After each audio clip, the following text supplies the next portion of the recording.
қошеметтеп отырыңыздар. Ұларбекпен айтысатын бұл да қаншама дүбірлі долалардың жүлделі жүйрігі. Кеше ғана Алтай түркі әлемінің алтын бесігі республика халықаралық фестивалі өткен Қатонқарағайдан келіп тұрған Гүлжан Ақыласқызы. Қазір алыңыздар. Бір тамаша тартымды қыз бен жігіт айтысы болды деп есептейміз.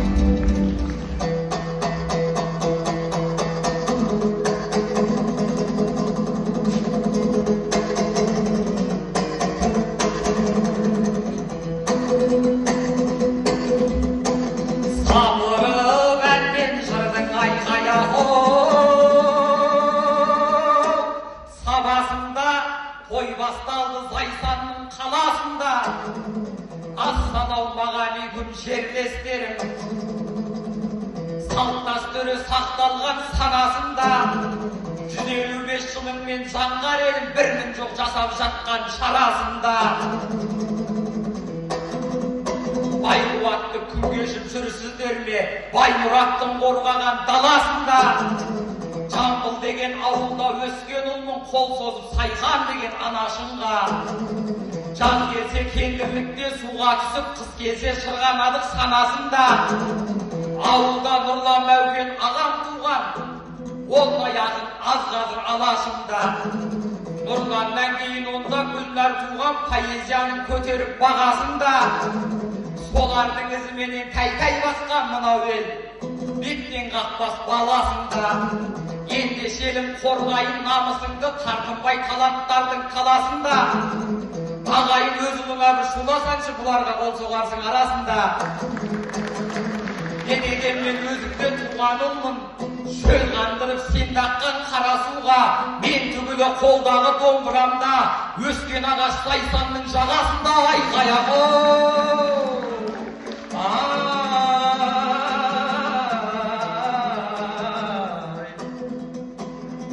Хайпай мына сұлғымда ергедегі жас еттей көз дарбайды сірнедегі осы айтыс басталғанда тыншым кетті секен жұптайды екен деп кімде мені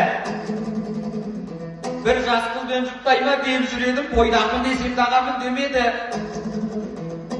Гүлжан менен шығасың деген кезде түнердім адам ұсап түрмедегі өйткені бұл келіншек қой бөбесі бар күйеуінің де мықты дейді тым беделі Қатонқарағайдан келген Гүлжан бықсыты жүрген жаңа бірдеңені Қатонқарағайдың бұрынғы аты Қатонқарағай екен деп жүрген еді қыз деп жүргенмен де ақымақпын өмір деген әп-сәтте түрленеді Қатонқарағайдың арасынан келіншек келмегенде кім келеді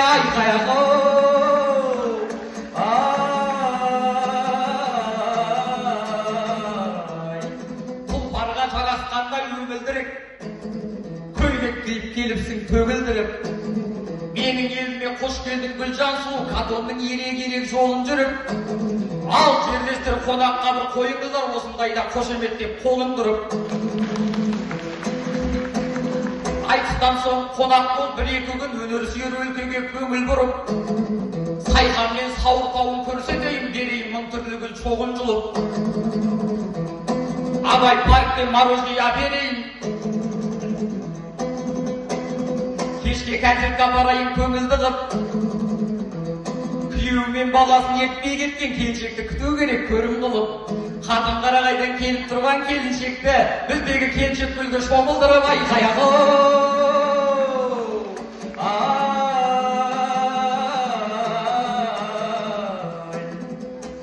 қыздар күйеулерін ала келеді біздің Гүлжан ешкім жетпейді дала қара келеді күйеуіңіз әйгілі жыршы дейді жыршыңыз жатқан шығар бала бөлеп қазіргі келіндер осындай ғой баланы тастайды да бара береді күйеуі жыршы болса тіпті жақсы бесі жырын айтады да қала береді айқай-ау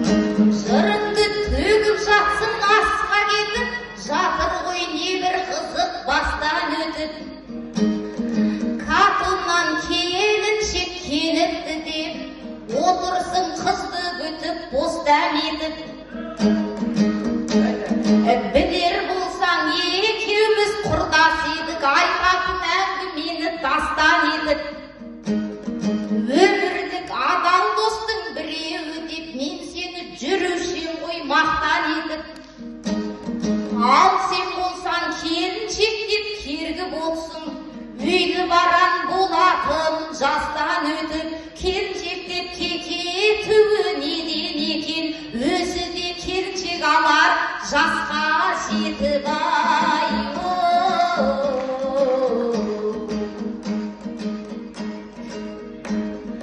Жан едім берген сертке берік болар, өмірлік жолдасына серік болар. Зәйсанды аралатып қайтарам дейт, сөзіңді тыңдаған жан сеніп қалар. Сауыр менен сайқанды араласақ, бірге жүрген біздерден көріп қалар. Сен жинап дала гүлін ұсынғанда, біраз сөз артымыздан еріп қалар.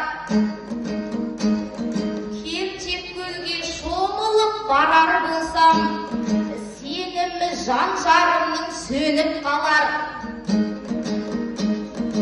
Өзгенің келіншегімен қыдырды деп ауылда жатқан әкең еріп болар. Жас қыздарға айтарсың бұл сөзіңді, бағым тапсаң барлығы көліп қалар. Мен сенімен қыдырып жүр алмаймын, жайым жоқ айтқан жерге еріп барар. Әйтпесе бір ойнақпен қыдырдың деп күйеуім қызғаныштан өліп қалар.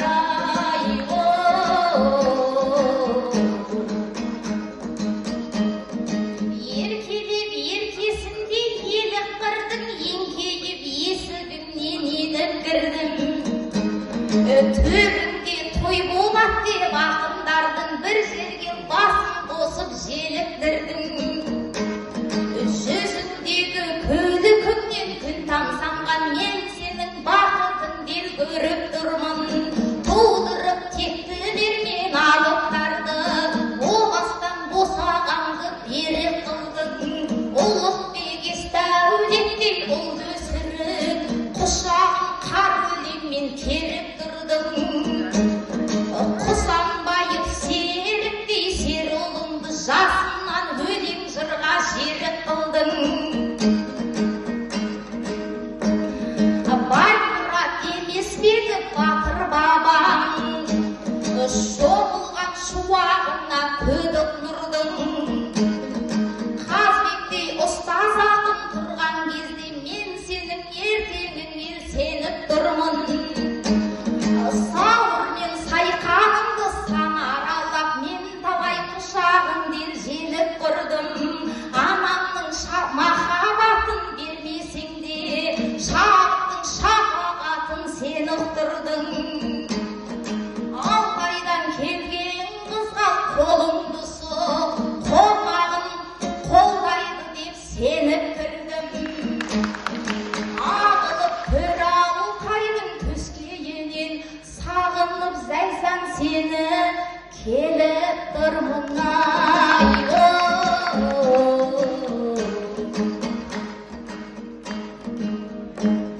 Жігіттің бір десем жағарайлы, бұл жігіт көңілімді жаралайды. Күйеуің бала бағып қалды ма деп шығасақ, мына мені табалайды. Ол рас жан арқа сүйер қайын жұрт тұрған кезде, балаға жалғыз өз ол қарамайды. Өзі де дәстүрләнші әнге салар, қыдырып елдің ішін аралайды. Сара мен ырыс жанның сарқыты деп, сөздерін сұлуының саралайды. Айтысқа шығам десем ақ жол тілей, іштен тынып жатқанымды ол қаламайды. Әнмен жырын арнайтын асыл жарым, бұлбұлын тарға басқа қамамайды. Өнерді ардақтайтын азаматым, өлең сүйген аруын бағалайды.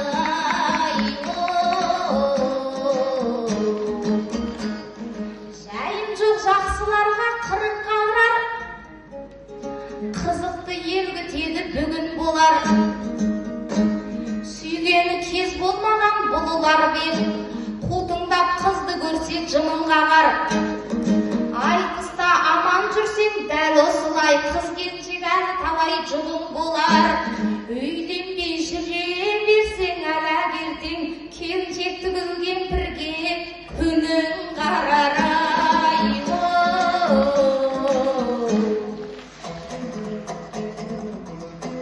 Құдай-ау, құдас мені сабайын екен.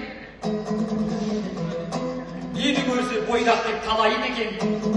Бір жағынан рахмет, бұл да менің үйленіп үй болғанымды қалайын екен. Кемпірге күнім қарап қалмасын дейді, бұныңа жауап бермей қалайын екен. Сен кемпірде отқанмен білесің бе, бар тіршілік анадан тарайын екен. Қазақтың ақжаулықты аналары жар үшін белін буған талайын екен. Жас кезінде жанымды еркелетіп, қартайғанда баласына балайды екен. Алдыңа ақ суыңды құйып беріп, жыртылса киіміңді жамайды екен. Кей кезде шал екеу деп еркелетіп, білдірмей пенсияны санайды екен. Қандай еркек болсақ та түптің түбі бір кемпірге күніміз қарайды екен. Ай қаяғы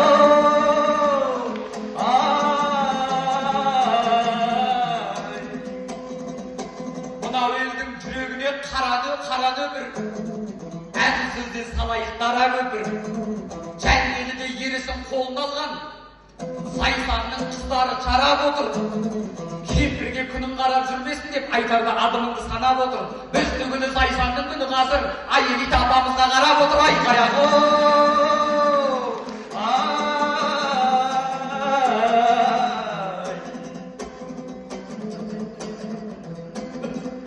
ақыл ойың емессің алас адам. Ақыл ойың емессің алас адам. Көріңе көз тояды қарас адам. Менімен келіншек көлге бармайын дейді, онда сен құр қаласың тамашадан. Күйеуім қызғаныштан өледі дейді, сөйтіп жетім қалады дейді бала шағам. Ондай жағдай болып жатса уайымдама, мына сені өзіме қала саламай қаяғы.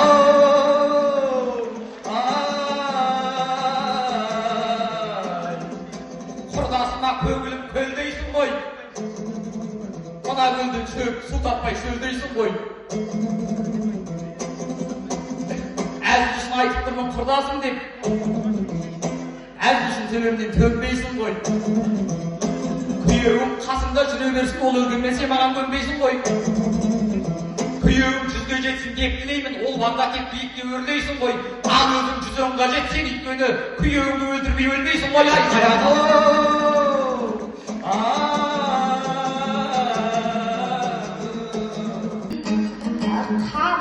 жан-жарымның бағып жүрмін, келінді қызметтердің бәрін жасап. Әрдегеп ол қызымды бағып жүрмін, айтысып дәл осылай жүрген болсам, бір елдің намысы деп шауып жүрмін. Елімнің батасымен өркен жайып, алғысын қайын жұрттың алып жүрмін.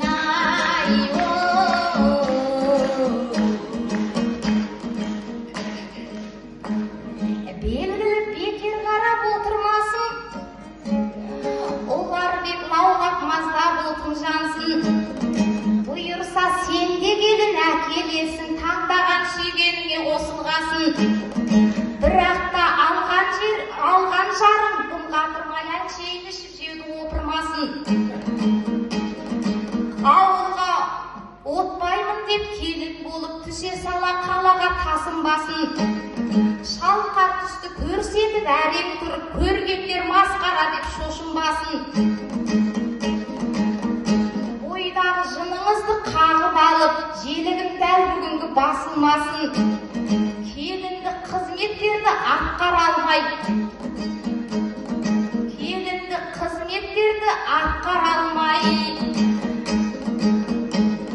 басыңды сенің әбден қатырмасын. Алған жарың мініп ап мойыныңа, өзіңе шай қойдырып отырмасын.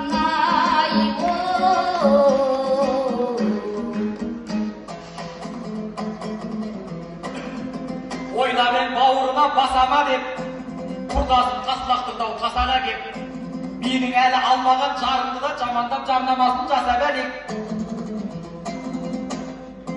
Қаймығып отырсын ғой үйленсем мен, жүгін жинап қалаға қашама деп. Әйелің шай құйғызып қоймасын дейді, жарайды сені кешірдім жасана деп. Күйеуінің есімі Елдос еді, білдік оны әншәрі асаба деп. Әйелің мойныңа мінбесін деп, отырсың абыройыңды шашама деп, құрдаса ақыл айтып отқандайсың, Елдостың қателігін жасама деп айқаяды.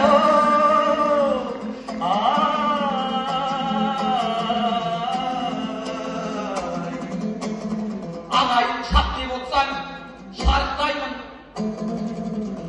Суырып сап сұңқардай қалықтаймын. Әйелің шай құйғызып қоймасын дейді, мен мұны айтқаныңа қамықпаймын. Ақ шай ма, қара шай ма, қызыл шай ма, қандайын құйып берсе де тарықпаймын.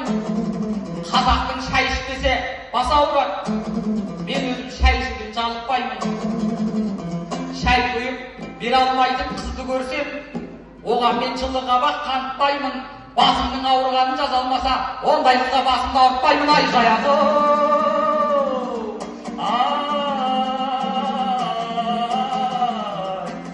Сайсан деген шығыстың қамалы ғой, қамалды қорғап керім тамады ғой. Батыс менен шығысты жалғастырған жібек жолы біз үшін бағалы ғой. Сайсанның дамығаны соншалықты, Шаңайрақ өтіргетасын қалады ғой.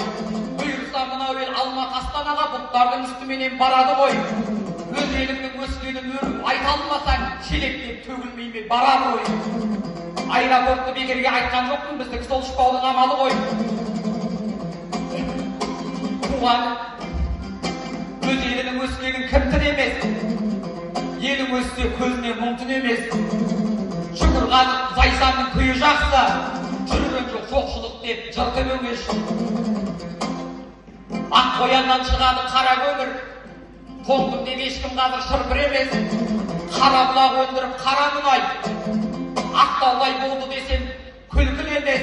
Зайсандағы көмір мен мұнай барда шығыстың от өшуі мүмкін емес. Айқаяғы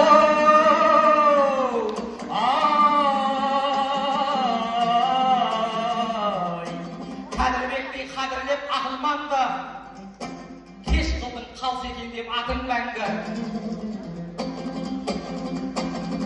Жанаділ ағамызға турнир жасап, Қалуан мен батырларды шақырғанды.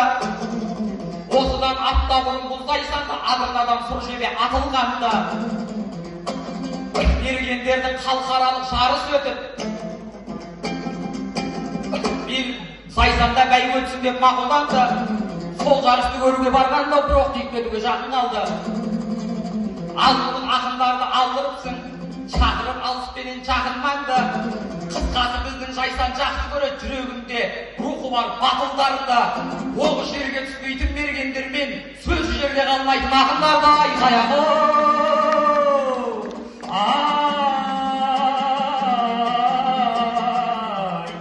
Зайсанның деп соғады мақтал жүрек, даласын жасыларша жаққан жібек. Шіліктімді мақтанышпен айталамыз, сақтардың сан мұрасы сақтаулы деп. Тарихшылар айтады сауырды деп, Есімхан мен Абылай жауғаттанды деп. Жәннеді мен Баймұрат ерліктері тарих беттерінде қаттаулы деп. Ұлықбек пен Нұрланның жырын қазір 5 жасар баласы да жаттап жүреді. Құрсағына құт біткен асыл мекен, алашыма сыйлаған атпалды көп. Алағайын осымен доғарай мақтай берген жарамас мақтаулы деп. Гүлжандар сөз жүрер кеткеннен соң анауымыз мұнауымыз деп мақтанды деп. Ақындар кеп Алматы, ұл-қызын кеп Алматы Ақмоладан қар өлеңмен болып жатыр қатталаман. Ағайын дүркіретіп қолымды соқ, мен едім алдарыңда шапқан адам. Сейілхан Қазыбектің шәкірт едім, пейілі әппақ оның аққаладан. Ендеше бір ескеретін дүние бар, жөн емес сонды есте сақтамаған. Қазыбек ағамыз секілді жүйріктерін бірақ құруқ шалуға бақтамаған. Айқаяғы